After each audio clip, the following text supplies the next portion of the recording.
Herzlich willkommen zur B2 mündliche Prüfung. Mein Name ist Anna Müller, ich bin die Prüferin. Heute haben Sie die mündliche Prüfung. Die mündliche Prüfung besteht aus 3 Teilen: die Präsentation, die Diskussion und die Problemlösung, bzw. zusammen etwas planen. Und wir beginnen mit dem ersten Teil, mit der Präsentation. Bitte schön, Lena, fangen Sie bitte damit an. Gerne, ich heiße Lena und komme ursprünglich aus Spanien. Lieber David, ich möchte dir von meiner Reise nach Wien erzählen. Es war eine wundervolle Erfahrung, und ich habe so viel über die Kultur und Geschichte Österreichs gelernt. Die Stadt hat eine faszinierende Architektur, besonders die Gebäude im Jugendstil haben mich begeistert. Ein Highlight war definitiv der Besuch des Schlosses Schönbrunn, das eine beeindruckende Geschichte hat und einen atemberaubenden Blick auf Wien bietet.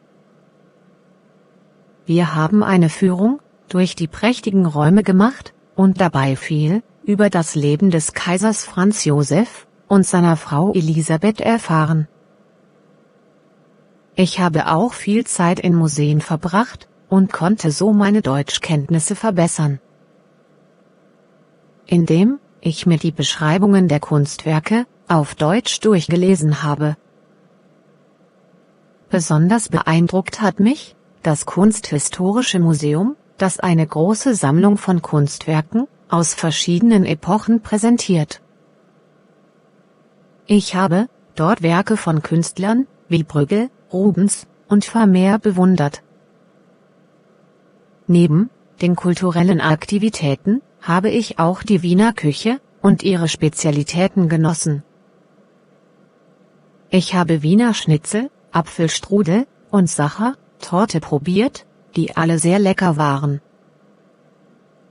Wir haben auch eine traditionelle Heurigen besucht, wo wir typische österreichische Weine verkosten und dazu herzhafte Bretteljause genießen konnten. Wir haben auch eine Bootsfahrt auf der Donau gemacht und dabei die wunderschöne Stadt vom Wasser aus bewundern können. Es war eine ganz besondere Erfahrung, die Stadt aus einer anderen Perspektive zu sehen. Insgesamt war es eine großartige Reise, bei der ich viel gelernt und erlebt habe. Wien ist eine Stadt voller Geschichte, Kunst und Kultur, die ich jedem empfehlen würde, der eine Reise plant. Ah, interessant. Wie lange bist du dort geblieben? Ich bin leider nur 3 Tage geblieben. Verstehe. Hast du jemanden netten kennengelernt? Ja, ich habe dort 2 nette Studentinnen kennengelernt. Und hast du irgendwelche Souvenirs gekauft? Oh ja, ich habe für meine Mama etwas gekauft. Sehr schön. Dankeschön, und jetzt Teil 2. Die Diskussion. Sie haben gerade einen Text bekommen. In diesem Text geht es um ein wichtiges Thema, ob Schulen und Universitäten die Nutzung von Smartphones verbieten sollten. Und hier sind einige Notizen. Was denken Sie darüber? Welche Vorteile und Nachteile hat die Nutzung von Smartphones in Schulen und Universitäten? Und welche Auswirkungen hat die Nutzung von Smartphones auf die Lernleistung der Schüler und Studenten? Lesen Sie bitte den Text kurz, und wenn Sie bereit sind, fangen Sie damit an. Ich denke, dass Schulen und Universitäten die Nutzung von Smartphones verbieten sollten. Ich bin da anderer Meinung. Ich denke, dass Smartphones nützlich sein können, und dass es bessere Wege gibt, ihre Nutzung zu regulieren. Aber es gibt so viele Ablenkungen durch Smartphones. Wenn Schüler und Studenten während des Unterrichts mit ihren Handys herumspielen, können sie sich nicht auf den Unterricht konzentrieren. Das stimmt, aber das bedeutet nicht, dass Smartphones vollständig verboten werden sollten. Stattdessen sollten Schulen und Universitäten bessere Regeln und Vorschriften haben, um sicherzustellen, dass die Schüler und Studenten ihre Smartphones während des Unterrichts nicht missbrauchen. Aber was ist mit der Nutzung von Smartphones während Pausen oder Freistunden? Auch hier kann es Ablenkungen geben. Ja, das stimmt, aber ich denke, dass es besser ist, den Schülern und Studenten beizubringen, wie man die Smartphones auf eine sinnvolle Art und Weise nutzt, anstatt sie vollständig zu verbieten. So können sie ihre Smartphones als Werkzeug nutzen, um auf ihre Notizen zuzugreifen oder schnell nach Informationen zu suchen, die sie im Unterricht benötigen. Das klingt vernünftig, aber was ist mit der sozialen Interaktion? Das klingt vernünftig, aber was ist mit der sozialen Interaktion? Wenn jeder in der Pause nur auf sein Handy schaut, könnte das die Kommunikation zwischen den Schülern und Studenten beeinträchtigen. Wenn jeder in der Pause nur auf sein Handy schaut, könnte das die Kommunikation zwischen den Schülern und Studenten beeinträchtigen. Auch hier denke ich, dass es wichtig ist, den Schülern und Studenten beizubringen, wie man die Smartphones sinnvoll und in Maßen nutzt. Auch hier denke ich, dass es wichtig ist, den Schülern und Studenten beizubringen, wie man die Smartphones sinnvoll und in Maßen nutzt.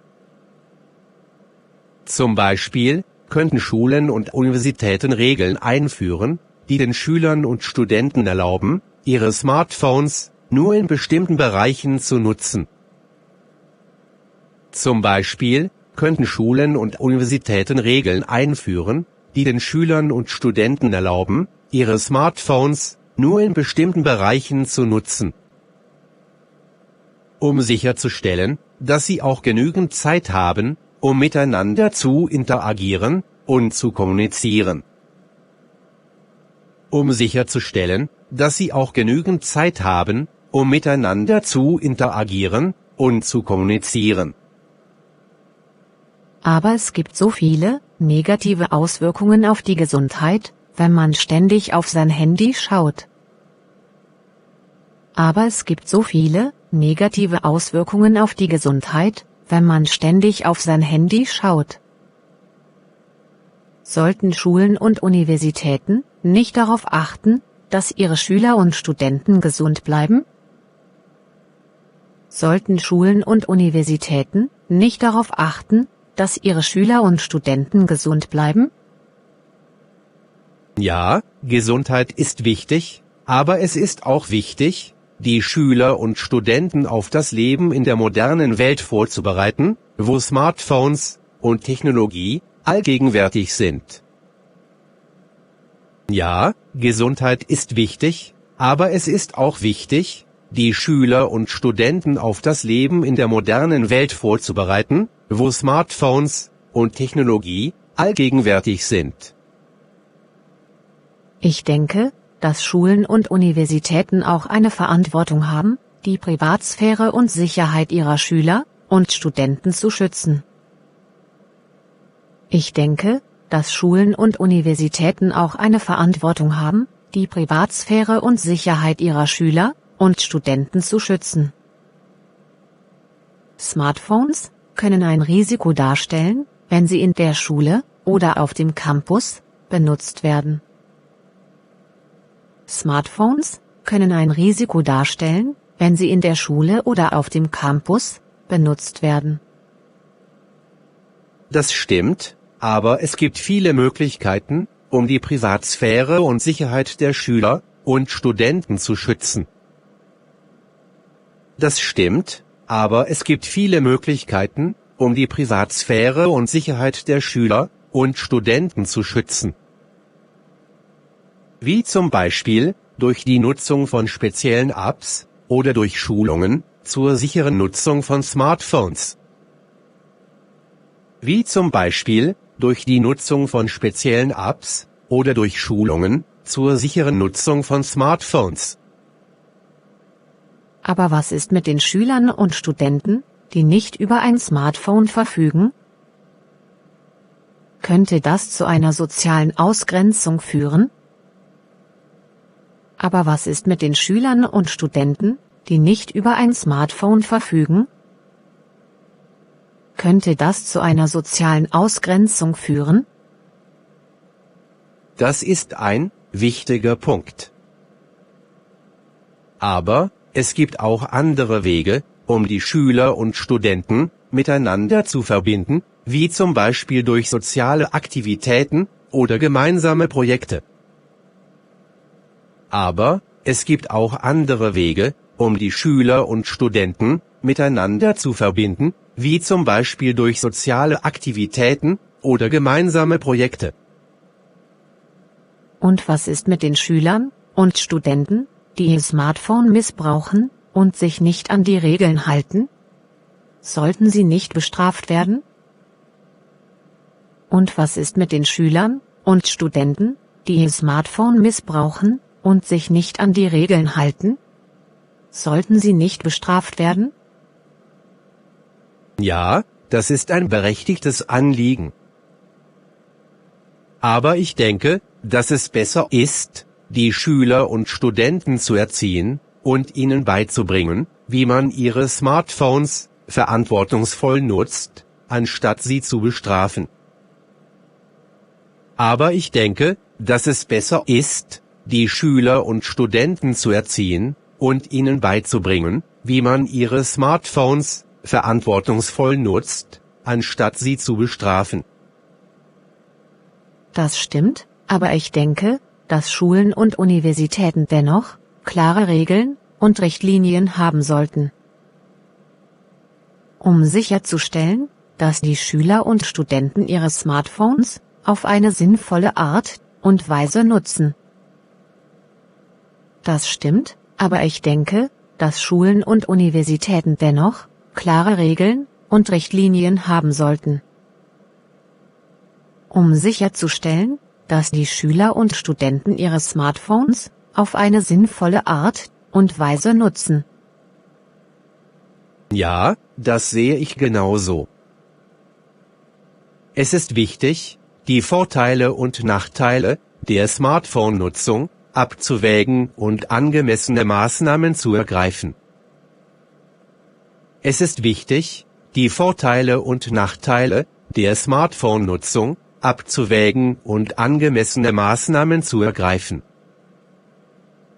Um sicherzustellen, dass die Schüler und Studenten in einer gesunden und produktiven Lernumgebung arbeiten können. Um sicherzustellen, dass die Schüler und Studenten in einer gesunden und produktiven Lernumgebung arbeiten können.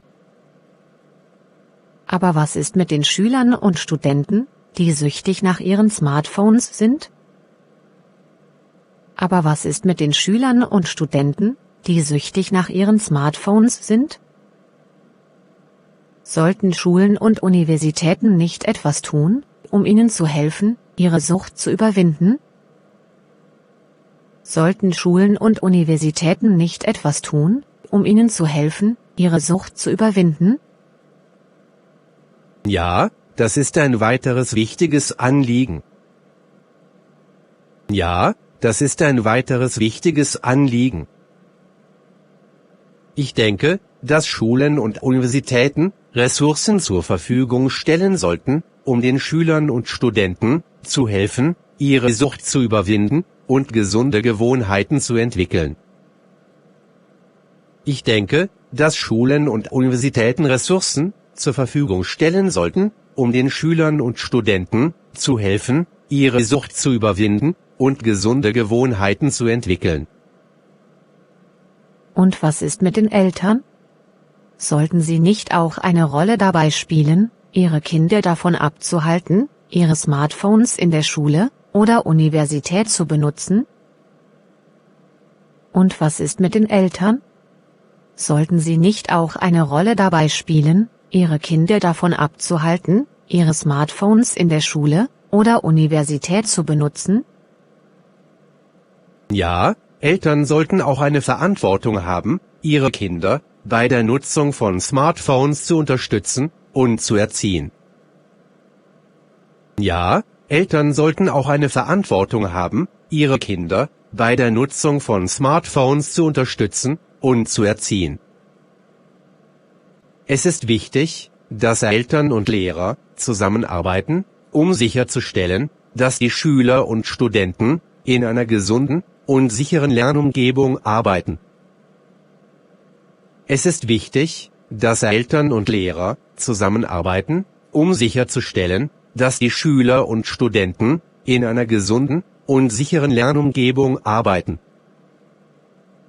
Ja, das ergibt Sinn. Dankeschön, letzten Teil, Teil 3. Die Problemlösung, bzw. zusammen, etwas planen. Die Aufgabe. Sie möchten gerne eine Reise planen. Besprechen Sie, was Sie da tun könnten. Na, alles klar bei dir? Ja, danke. Wie geht es dir? Mir geht es gut, danke. Ich habe eine Idee, über die ich mit dir sprechen wollte. Wie wäre es, wenn wir eine Reise planen würden? Ich habe eine Idee, über die ich mit dir sprechen wollte. Wie wäre es, wenn wir eine Reise planen würden? Das klingt super. Wohin möchtest du denn reisen? Das klingt super. Wohin möchtest du denn reisen? Ich hatte an Deutschland gedacht. Es gibt so viele schöne Orte zu sehen, wie zum Beispiel die Stadt Berlin oder die Bayerischen Alpen. Ich hatte an Deutschland gedacht. Es gibt so viele schöne Orte zu sehen, wie zum Beispiel die Stadt Berlin oder die Bayerischen Alpen. Deutschland klingt toll. Wann möchtest du denn reisen? Deutschland klingt toll. Wann möchtest du denn reisen? Ich dachte an Juli oder August. Wie sieht dein Zeitplan aus? Ich dachte an Juli oder August. Wie sieht dein Zeitplan aus?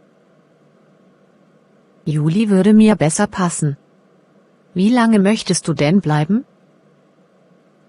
Juli würde mir besser passen. Wie lange möchtest du denn bleiben? Ich dachte an eine Woche. Was denkst du? Ich dachte an eine Woche. Was denkst du? Eine Woche klingt gut. Sollen wir eine Rundreise machen oder nur an einem Ort bleiben? Eine Woche klingt gut. Sollen wir eine Rundreise machen oder nur an einem Ort bleiben? Ich denke, eine Rundreise würde uns die Möglichkeit geben, mehr von Deutschland zu sehen. Was sagst du? Ich denke, eine Rundreise würde uns die Möglichkeit geben, mehr von Deutschland zu sehen. Was sagst du? Ja, da hast du recht.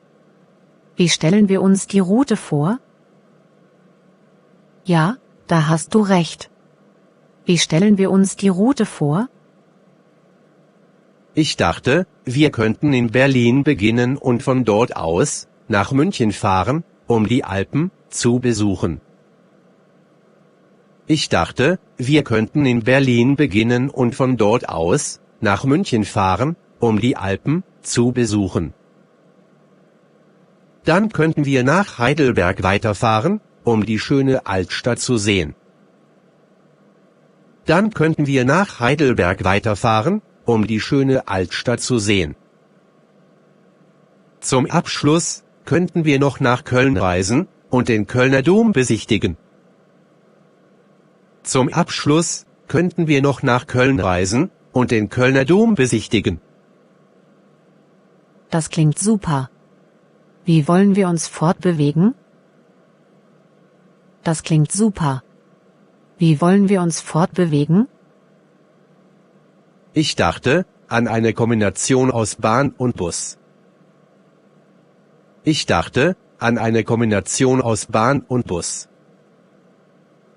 Wir könnten ein Deutschland-Ticket kaufen, mit dem wir alle Züge und Busse des Nahverkehrs nutzen können. Wir könnten ein Deutschland-Ticket kaufen, mit dem wir alle Züge und Busse des Nahverkehrs nutzen können. Es gibt momentan ein Ticket, das 49 € monatlich kostet. Es gibt momentan ein Ticket, das 49 € monatlich kostet. Das klingt praktisch und günstig. Wie sieht es mit den Unterkünften aus? Das klingt praktisch und günstig. Wie sieht es mit den Unterkünften aus?